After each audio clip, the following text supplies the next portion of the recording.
भाई world cup को चालू हुए 3-4 दिन हो गए हैं और रोज भाई एक से एक बढ़ के मैच देखने को मिल रहे हैं। चाहे तुम भाई अफगानिस्तान और साउथ अफ्रीका का डबल सुपर ओवर मैच देख लो, चाहे भाई नेपाल और इंग्लैंड का मैच देख लो, ऑलमोस्ट इंग्लैंड को हरा ही दिया वो था। तो भाई इंग्लैंड के कप्तान खुद कह रहे थे कि भाई अच्छा वो ये नहीं हारे, वरना इससे ज्यादा बेइज्जती क्या ही होती है हमारी। वर्ल्ड कप से बाहर भी हो जाते इंग्लैंड को। लगभग हाँ, चांसेस हो जाते हैं। उनका भूल गए क्या बेकारियों का मैच? भाई मैं बहुत निराश हूं नेदरलैंड से। अगर वो कैच ले लिया होता तो क्या ही वो दिन होता। और फिर एक और इंटरेस्टिंग मैच जो आज हुआ ऑस्ट्रेलिया और जिम्बाब्वे का, वो तो भाई उन्होंने भी हरा दिया ऑस्ट्रेलिया इतने दिन से जो वो पास आ रहे थे लाइन के, आज जिम्बाब्वे ने वो लाइन क्रॉस ही कर दी। और भाई इससे एक चीज क्लियर होती है, don't under estimate associate Nations.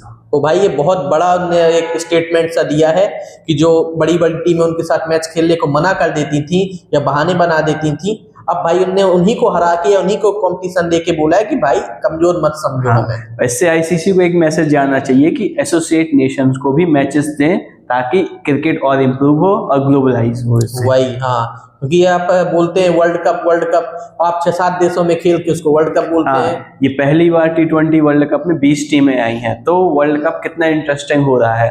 अगर ऐसे ही एक्सपेंड कराएंगे आप और एसोसिएट नेशंस को गेम देंगे तो बहुत अच्छा रहेगा अपने क्रिकेट के लिए। भाई की वजह से भाई आईसीसी सोच के चल रहा है कि उनके टॉप 8 कौन हो सकते हैं। हो सकता है कोई associate nation out of the box underdogs बन के भाई टॉप 8 पे आ जाए, तो पूरे इनके समीकरण ही बदल जाएंगे सर। भाई मुझे तो अब स्ट्रॉन्ग कंटेंडर लग रही है जिम्बाब्वे, जो पहुंच सकती है और प्रोबेबल पूरे चांसेस भी हैं, क्योंकि भाई उसने दोनों मैच जीते हैं अपने जिम्बाब्वे ने। और ऑस्ट्रेलिया का बहुत बड़ा मैच अभी श्रीलंका से बचा हुआ है, ये भी वो उनके लिए डू एंड डाई होगा। हाँ चलो भाई, अब इनकी एसोसिएट नेशन को हटाकर अब मेन इंडिया की बात करते हैं। हाँ, क्योंकि भाई जैसे मैच दिए रहे हैं तो लोगों ने देख भी रहे होंगे। हाँ, जिस काम के लिए आते हैं वो करते उसकी हैं। बात करते हैं हम लोग। तो एक बार और ईशान ने एक और शानदार पारी खेलकर भारतीय टीम को एक और मैच जिताया। भाई उनको तो जैसा निकनेम मिला है पॉकेट डायनेमो, छोटे कद के हैं लेकिन भाई छक्के क्या लंबे लंबे मारते हैं। और जब से भाई उनका वो कमबैक वाला ने अपना ट्रॉफी जिताई है सैयद मुश्ताक अली की, जब से भाई उन रोक नहीं पा रहे। भाई उनकी वर्ल्ड कप की परफॉर्मेंस ये बताती है कि वर्ल्ड कप में डिजर्व करते थे और जस्टिफाइड भी है कि क्यों वो वर्ल्ड कप की टीम में सिलेक्ट किए गए हैं। भाई ये भी देखो ना तुम कि पहले एक लोग सिर्फ अभिषेक शर्मा से डरते थे कि भाई वो आएगा 20 पे 50 मार देगा, 15 पे 40 मार देगा। भाई एक उन्हें लगता था कि चलो शुभमन गिल वो आराम से गया, भाई दूसरा भी वैसे ही मिल गया। मान लो जिस दिन अगर ये दोनों चल गए तो फिर क्या ही होगा। जिस दिन इंडिया अपने पीक पे खेल गई तो भाई हर टीम दहशत में होगी।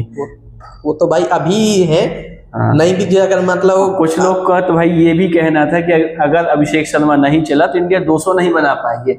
अगर आपने कल मैच देखा होगा इंडिया वर्सेस नामीबिया का, लास्ट 2 ओवर में इंडिया ने शायद 7 से 8 रन ही बनाए हैं, फिर भी इंडिया 200 क्रॉस कर गई थी।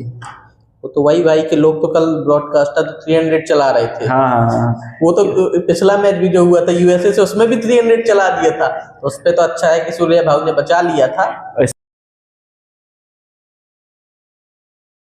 इसमें एक और रिकॉर्ड बन गया है कि इंडिया टीम फास्टेस्ट टीम है जिन्होंने 100 रन 6.5 ओवर्स में बनाए हैं। अभी तक किसी भी टीम ने ये अचीव नहीं किया। हाँ, ये भाई मैंने भी देखा था स्टैट्स क्रिकबज़ पे। थैंक यू क्रिकबज़ अपडेट रखने के लिए।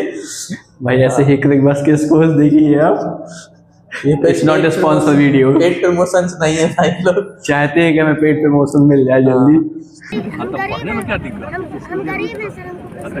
बाकी भाई देखो, तुमने दोनों मैच में देखा होगा तो इंडियन बैट्समैन की जो आउट होने का पैटर्न है बिल्कुल सेम है लगभग। वो लगभग कल भी अगर उनके इंडिया के 7 विकेट लगभग गिरे थे मेरे ख्याल से, तो उसमें से 1 रन आउट था और 1 फास्ट बॉलर ने लिया था, बाकी 4 या 5 विकेट उनके स्पिनर्स ने लिए थे। स्पिन में इंडियन के काफी बैट्समैन फंस रहे हैं, और अगर श्रीलंका की आप पिचेस देखेंगे तो वहां पे स्पिन फ्रेंडली पिचेस बहुत ज्यादा है, तो इंडिया को इसमें काफी ध्यान देना होगा। यही यूएसए के खिलाफ भी हुआ था। कि उनके जो बीच में जसमीत करके एक साइड स्पिनर है, उसने भी इंडिया को आके परेशान किया था।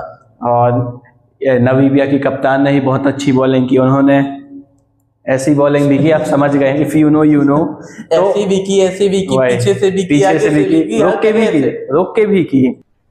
अरे कहना क्या चाहते हो? उसने भाई अकेले बंदे ने वो पाकिस्तान के 4-5 स्पिनर की उनने प्रैक्टिस करा दी कि हाँ। ऐसे ऐसे हर तरीके से मिल सकते हैं, तो तैयार रहो बस बस। बस। और हार्दिक पांड्या ने अपनी तैयारी भी दिखा दी थी। हार्दिक पांड्या ने सबसे लंबा छक्का मार के बता दिया 109 मीटर का। और इससे ये भी दिखाई करते हैं कि इंडिया के पास डेप्थ बैटिंग है, पाकिस्तान बच के रहना, तो बहुत कूटे जाओगे, अब्बू बहुत मारेंगे तुम्हें। वो तो भाई पाकिस्तान में भी डर का माहौल है, बट हाँ इंडिया वाले भी थोड़ा सा उनका जो नया बॉल एक तारीख है उसके एक्शन पे, क्योंकि उन्होंने पहली बार खेला नहीं, वो साइड आर्म तो डालता है, ऊपर से रुक के डालता है। भाई रुकने में तो अश्विन ने भी स्टेटमेंट जाहिर कर दिया, अगर भाई कोई रुक के ऐसे ऐसे करता है तो आप भी पॉज ले सकते हैं, आप भी हट सकते हट हैं। जाए सीधा, फिर एम्पायर की गल मेरी को, हाँ। उनकी बैट्समैन की कोई नहीं है, एम्पायर जाने डेड बॉल है, नो बॉल है, क्या है। अश्विन ने तो कहा था कि अगर मैं होता मैं तो हट जाता, क्योंकि ये रूल्स में है, मैं ये कर सकता हूँ। लेकिन ठीक है भाई, वो सही भी बोला कि जब आप कर सकते हैं तो हम भी कर सकते हाँ हैं। भाई, जो रूल में है आप फॉलो करो, हम अपने रूल फॉलो करें बस। और भाई 15 को तो सुनने में आया है कि भाई इंडिया भी एक एक्स्ट्रा स्पिनर खिलाएगी। हाँ। तो पाजी बाहर भी हो सकते हैं। और ये स्ट्रेटेजी अगर आपने बॉलिंग इंडिया की देखी होगी तो हार्दिक पांड्या ने ओपनिंग की थी, ना कि अर्शदीप ने। और बुमराह ने बॉलिंग ही नहीं की थी पावर प्ले में। अर्शदीप के तो पूरे ओवर भी नहीं कराए। हाँ। शिवम दुबे ने उससे ज्यादा ओवर किए। शिवम दुबे ने पावर प्ले में भी ओवर किया, तो ये एक संकेत था कि इंडिया स्पिन भी खिलाएगी वहां पे, और पाजी बाहर होकर कुलदीप यादव आएंगे, और एक और चेंजेस हो सकता है। वो रिंकू सिंह को हटाएंगे क्या? हाँ। वो वॉशिंगटन सुंदर अगर फिट है पूरी तरीके से तो वॉशिंगटन सुंदर भी आ सकते हो हैं। सकता है भाई, क्योंकि देखो वॉशिंगटन सुंदर बैटिंग भी देते हैं और स्पिन का ऑप्शन भी देते हैं, तो एक अच्छी स्ट्रेटेजी रहेगी उस पिच में, क्योंकि वो पिच स्लो है और बाउंड्रीज वहां की बहुत बड़ी है। हाँ, तो वही इंडिया अब करना तो नहीं चाहिए, लेकिन ये भी कर सकती है कि रिंकू को हटा के पाजी को भी खिलाएं और वो कुलदीप को भी ले आए। करना नहीं चाहिए, क्योंकि फिर आपके बैटिंग में डेप्थ हाँ। कम हो जाएगी। एक फिनिशर जो डेजिग्नेटेड फिनिशर है आपके हाँ, पास, हाँ। वो सीधा चले जाएंगे। और जैसा अब इंडिया थोड़ा बहुत स्ट्रगल कर रही है लास्ट के ओवर में, जो आपने पिछले दोनों मैचेस में देखा होगा, उसके लिए हमें एक बैकअप बैट्समैन भी चाहिए। हाँ, क्योंकि कल भी अब वो पता नहीं, कल इंडिया की जो बैटिंग खराब हो गई थी लास्ट में, या नामीबिया वालों ने बॉलिंग अच्छी की। मैं बॉलिंग पे ज्यादा, क्योंकि मैं देख रहा था कल का मैच, तो भाई उनके लगभग एक ओवर में 4-5 तो यॉर्कर डाल रहे थे, उसे नेल भी कर रहे थे परफेक्टली। बिल्कुल परफेक्ट बॉलिंग कर रहे थे। और फिर अपने पास एक ट्रम्प कार्ड है इस मैच का, जो एक्स फैक्टर भी कह सकते हैं, हार्ड हिटिंग पंड्या। उसका भाई जरूरी है, क्योंकि भाई वो ऑलराउंडर, 3D ऑलराउंडर अगर रियल में देखा जाए तो वही है। आपको बैटिंग भी देता है वो, और बॉलिंग भी देता है, और फील्डिंग भी उस लेवल की ही करता है। अगर देखा जाए तो टॉप एथलीट्स में से आएगा अभी वर्ल्ड में। हाँ हाँ। और उनकी सबसे ज्यादा पाकिस्तान के खिलाफ जरूरत भी पड़ सकती है, क्योंकि उनकी बॉलिंग की सबसे ज्यादा जरूरत है। उनके पास वेरिएशंस है, कटर्स हैं, और बैटिंग में आपने देखा ही होगा। कभी कभी लगता है कि अपन ही भगवान है। If you know you know. भाई पाकिस्तान भी तैयारी तो पूरी करके आएगी। इमरान तारिक को कह के रखेंगे कि भाई गर्दा उड़ा देना है। अब देखते हैं कि उड़ा पाते हैं कि उड़ जाते हैं वो। भाई एक और मीम चल रहा है कि इसका एक्शन भाई कुछ पत्थर वालों से नहीं मैच कर रहा है। वहां पे नहीं जाते हैं, रहने दीजिए जनाब वहां पे अभी।